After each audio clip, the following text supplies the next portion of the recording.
प्रिय मित्रों, स्वागत है आपका आपके अपने चैनल स्टडी विद प्रदीप पे। यूपीएसआई लेटेस्ट न्यूज के साथ हम आपके बीच में उपस्थित हैं और बड़ी दुखद और बड़ी कष्टमय समस्या है कि हमारी प्रदेश सरकार ऐसी चीज़ों को संज्ञान में लेने से कतरा रही है। क्या है मैटर? सारे मैटर को एक एक करके हम लोग ओपन करेंगे। उत्तर प्रदेश प्रोन्नत बोर्ड के द्वारा एक भर्ती निकाली जाती है जिसका नाम होता है उत्तर प्रदेश दरोगा भर्ती या यूपीएसआई वैकेंसी। यूपीएसआई वैकेंसी में आप जानते हैं लाखों अभ्यर्थी शामिल हैं, 10 से 12 लाख अभ्यर्थी शामिल हैं। और कल ट्विटर हैंडल से ये भी पता चल गया कि लगभग 12 से 13 लाख अभ्यर्थी जो शामिल थे सभी लोगों ने लगभग ट्वीट किया है, उनके परिवारजन ने ट्वीट किया है और लोगों ने ट्वीट किया है, जिससे फर्स्ट ट्रेंडिंग पे ट्वीट घूमता रहा कि यूपी री एग्जाम कराया जाए, यूपीएसआई री एग्जाम कराया जाए। मैं री एग्जाम के पक्ष में एकदम नहीं हूँ, लेकिन मैं जिस पक्ष में हूँ उस पक्ष पे आप जरूर साथ देंगे और सरकार तक ये बात पहुँचेगी भी। आप अपने मित्रों को भी शेयर करिए। क्या है सारे मैटर मैं एक एक करके बताऊंगा आपको। कहने को ये है कि अलग अलग शिफ्ट में पेपर हुए हैं और उन शिफ्ट के पेपर के दौरान बहुत सारे ऐसे अभ्यर्थी रहे हैं जिनका पूरा का पूरा नंबर मतलब 160 में 155 159 नंबर, इसे मैं कहता हूँ 100% अचीवमेंट। चूँकि किसी भी कम्पिटेटिव एग्जाम में 100% अचीवमेंट अपने आप में एक महारत हासिल करना होता है। ऐसे बच्चे 100% अचीवमेंट के साथ हैं, यानी 155 157 158 नंबर का स्कोर करना 160 में अपने आप में काबिल तारीफ है। लेकिन तब दुख की बात ये होती है कि वही अभ्यर्थी आज के 2 महीने पहले एक पेपर होता है जिस पेपर में उसके परसेंटाइल स्कोर जो होते हैं वो 50 भी नहीं पहुंचते हैं। तो फिर वो 2 महीने में ऐसी कौन सी ब्रह्म बूटी पी लिया, ऐसा कौन सा उसे शंकर से वरदान मिल गया, ऐसा कौन सा माँ दुर्गा सरस्वती उसके सर के ऊपर विराजमान हो गई जिससे वो पेपर में जाते ही इतना ज़्यादा स्कोर कर गया। सोच करके आपको तकलीफ होगी कि मतलब एक कैसे कहा जा सकता है। और हमारी उत्तर प्रदेश की पुलिस व्यवस्था प्रणाली, जो हमारा चुनाव प्रणाली है, जो हमारी ये आयोग प्रणाली इतनी भ्रष्ट हो चुकी है, सारी भर्तियों के आयोग इतने भ्रष्ट हो चुके हैं जिस पे कहना बहुत मुश्किल, मतलब चोरों का पूरा पांडाल हो गया है जिसे कहा जाए। तो ये स्थिति है, मतलब गद्दारी, नमक हरामी, लाचारी, बेगारी, बदतमीजी का एकदम परचम लहर रहा है उत्तर प्रदेश में। जहां उत्तर प्रदेश एक उत्तम प्रदेश की श्रेणी में जाने के लिए लड़ रहा है, वहीं पे एक गद्दारों के चलते, जो ये परीक्षा में नकल कराने, सेधमारी और शिक्षा माफियाओं के चलते उत्तर प्रदेश अपने गर्त की तरफ बढ़ता चला जा रहा है, जो सबके लिए दुखद है। चाहे वो कोई भी हो, चाहे वो छात्र जीवन से संबंधित हो या ना हो, आपके परिवार के कोई लोग। आज जो आप बहुत सारे लोग ऐसे हैं जो नौकरी पा गए हैं या नौकरी नहीं पाए हैं या कोई और रोजी रोजगार कर रहे हैं, अब उनके बच्चे पढ़ रहे हैं तो वो बैठ करके गुटखा भर करके मुंह, अरे ठीक है जो हो रहा है। ठीक नहीं है ये। आज आपके साथ नहीं हो रहा, पड़ोसी के बच्चे के साथ हो रहा तो आपको तो मज़ा आ रहा है, कल दिन आपका भी बच्चा उसी फील्ड में जाएगा तो आपके लिए भी समस्या खड़ी होगी। ऐसा सपा सरकार भी करा चुकी है। सिर्फ मायावती सरकार में पेपर जो हुआ था वो लीक नहीं हुआ था, सपा सरकार में सरेआम आज तक मुकदमा चल रहा है। सबको पता है कि सरेआम यूपीएसआई का पेपर लीक किया गया था। आज विपक्ष लाचार है, चूंकि अगर जैसे ही विपक्ष उंगली उठाएगा पक्ष के ऊपर तैसे उसकी भी कीचड़ उछलेंगे, इसीलिए सर विपक्ष चुप है। आज इतने बड़ी संख्या 14 लाख बच्चे जहां पे जिस परीक्षा के लिए लड़ रहे हैं, हमारे साथ कोई भी सरकार खड़ी नहीं है, ना तो सपा सरकार है, ना तो कांग्रेस खड़ी है, ना ही हमारे साथ बीएसपी खड़ी है। मतलब तीनों विपक्ष की पार्टियां हमारे साथ खड़ी नहीं है, पक्ष की पार्टी तो ऑलरेडी हाथ उठा रखी है।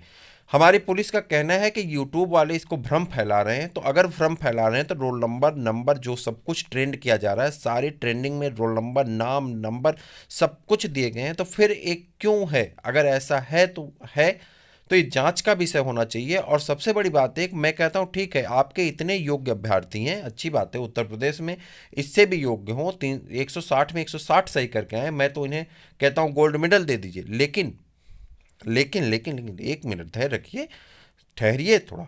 लेकिन इन्हीं बच्चों को एक बार बुलाइए, जितने 140 के ऊपर स्कोर किए हैं इन सबको एक साथ बुला लीजिए और बुला करके इनको एक हाल में बैठा दीजिए, इनको एक प्रश्न पत्र दे दीजिए। अगर वह प्रश्न पत्र ये लोग 100 क्वेश्चन तक सही कर लेते हैं तो मैं इन लोगों को ब्रिलियंट मान लूँगा और उसके बाद मैं आज के बाद कभी भी सरकार के ऊपर उंगली नहीं उठाऊंगा। लेकिन सरकार ऐसा करे तो ये सीधे सीधे चहेतों को लाभ दिया जा रहा है, जो मतलब सरकार तक या तो पैसा पहुंचा पा रहे हैं, या तो उनकी सेटिंग है, या तो गेटिंग सेटिंग, चाहे जो है, चाहे जिस मुद्दे से भाई पता नहीं, कोई ना कोई तो लालच जरूर है जिसकी वजह से ये नौकरी पा रहे हैं। टेट के एग्जाम में आपने देखा कितनी बड़ी बड़ी मछलियां, जहां पे पेपर प्रिंट हो रहा वहां से पेपर आउट हो रहा है, मतलब हद है। उसी तरह से यूपीएसआई में हमको लगता है टाटा कंसल्ट जो पेपर करा रही वही पेपर लीक कर दी, मतलब इतनी बड़ी धांधली कहीं नहीं हुई है कि एक इतना टफ पेपर बनने के बावजूद 159 क्वेश्चन, हद है यार। तो इसमें सरकार ने क्या कहा, सरकार का फैसला क्या, सरकार के द्वारा अभी कोई भी फैसला नहीं दिया गया है। जो भी फैसला आया है वह फैसला पुलिस के द्वारा कहा गया, और उन्होंने सीधे सीधे कहा कि निराधार है, इसका कोई भी साक्ष्य नहीं है, और यूट्यूब वाले भ्रम फैला रहे हैं। चलिए ठीक है, मान लेते हैं 10 मिनट के लिए हम लोग भ्रम ही फैला रहे हैं, तो भी तो जांच का विषय बनता है ना। हकीकत तो सामने लाइए, हकीकत जांच करिए, जांच करके सामने लाइए, आपको तो पता चल जाएगा क्या है। किसी मंत्री की भैंस खोजने के लिए पुलिस के पास टाइम है, लेकिन किसी बच्चे की कैरियर के लिए टाइम नहीं है। किसी मंत्री के तलवे चाटने के लिए इनके पास टाइम है, जूता चाटने के लिए पुलिस प्रणाली के पास टाइम है, चले जाएंगे जूता पहुंचाएंगे। लेकिन अगर जहां पे इनके ऊपर प्रश्न चिन्ह लग रहे हैं, जिस पुलिस प्रणाली के ऊपर प्रश्न चिन्ह लग रहा है, जिसके भर्ती बोर्ड के ऊपर प्रश्न चिन्ह लग रहा है, वही पुलिस प्रणाली सीधे सीधे करे निराधार है। ये तो सीधा सीधा एक गुनाह है, और इसे सरकार को भी मानना चाहिए और चेतना चाहिए। अगर सरकार स्ट्रिक्ट फैसला नहीं लेती तो फिर स्टूडेंट को फैसला लेना पड़ेगा, जो सरकार अच्छी तरह से जानती है 22 में उसका हश्र क्या होगा। अखिलेश यादव अगर 225 से 47 पे आ सकते हैं तो इनका भी गुमान टूट करके चकनाचूर हो सकता है। इंदिरा गांधी उत्तर प्रदेश से जमानत रास बचाने तक की स्थिति खराब हो गई थी, तो ये मान के चलें कि किसानों के बिल वापस लेना इनकी मजबूरी बन गई। बड़ी दरिया दिल नहीं है, इसे घटिया दिल कहते हैं। अगर आप उसी चीज़ को बेटर बता रहे थे तो फिर आपने वापस क्यों लिया। आज वही चीज़ें आपके सामने हैं, जब बच्चों के लिए आप कह रहे हैं कि बेटर है, तो फिर बेटर है तो फिर वापस क्यों।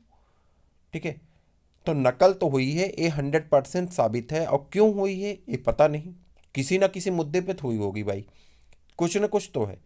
तो सीधे सीधे मुद्दा ये है कि सरकार गलत कर रही है, इस पे तुरंत एक्शन होना चाहिए था। जैसे टेट पे एक्शन लिया गया था और बुलडोजर चला था, वैसे ही टाटा कंसल्ट की बिल्डिंग गिरा देनी चाहिए और उनको फिर से पेपर कराने के लिए विवश कराना चाहिए। मैं तो कहता हूँ टाटा कंसल्ट को फिर से पेपर करवाया जाए। अगर फिर पेपर लीक होता है फिर पेपर करवाएं, और लगातार पेपर कराएं, और पेपर कराने के लिए एक भी पैसा बच्चा फ्री नहीं देगा। सारे बच्चे फ्री देंगे, एक भी पैसा फी नहीं देगा, मतलब फीस नहीं देगा।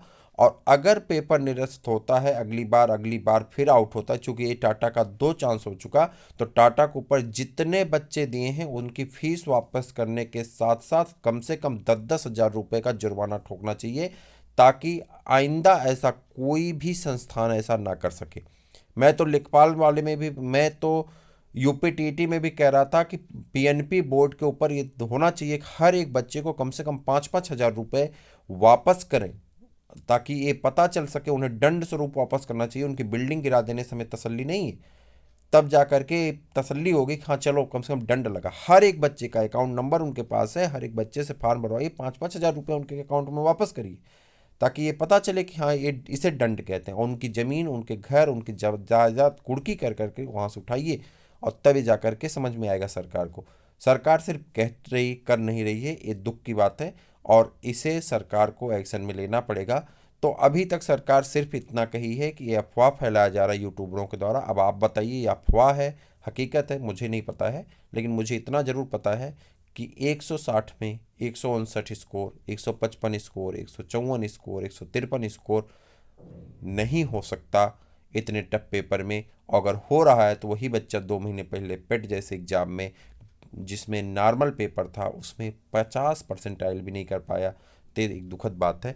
फिर हम लोग मिलते हैं किसी और वीडियो में किसी और अपडेट के साथ। उसके पहले एक छोटी सी जानकारी आपको चैनल के द्वारा दी जा रही है कि उत्तर प्रदेश लेखपाल भर्ती परीक्षा के बारे में नोटिफिकेशन, एक्सपेक्टेड एग्जाम डेट, इन सभी चीज़ों पे हम लोग चर्चा कर चुके हैं। यदि आप नहीं देखें तो ज़रूर देखिए। और साथ में मैं बता दूं, चैनल के द्वारा एक प्रोग्रेसिव प्लानर आपको दिया जा रहा है, जो मात्र 20 रुपये में, मैं कुछ कहने के आज मूड में नहीं हूँ, गुस्सा बहुत लगी है, फिर भी काम की चीज़ें जो हैं उसको बता दूं, तो 20 रुपये में प्रोग्रेसिव प्लानर, आप उसे परचेज करना चाहें तो कर लीजिए। नीचे नंबर दिया गया है, इस नंबर पे व्हाट्सअप करके आप परचेज कर सकते हैं, जो आपके लिए अच्छा होगा। आप जानते हैं उसमें बहुत सारी चीज़ें ऐसी दी गई जो आपको हेल्थ, वेल्थ और प्रोग्रेस को आगे बढ़ाएगा। मात्र 20 रुपये का है, तो आप उसे ले लीजिए, उसमें कोई बहुत बड़ी चीज़ नहीं है। और आपके लिए हेल्पफुल होगा। तो हम लोग फिर मिलते हैं किसी और वीडियो में, किसी और क्लास के साथ, किसी और नोटिस के साथ।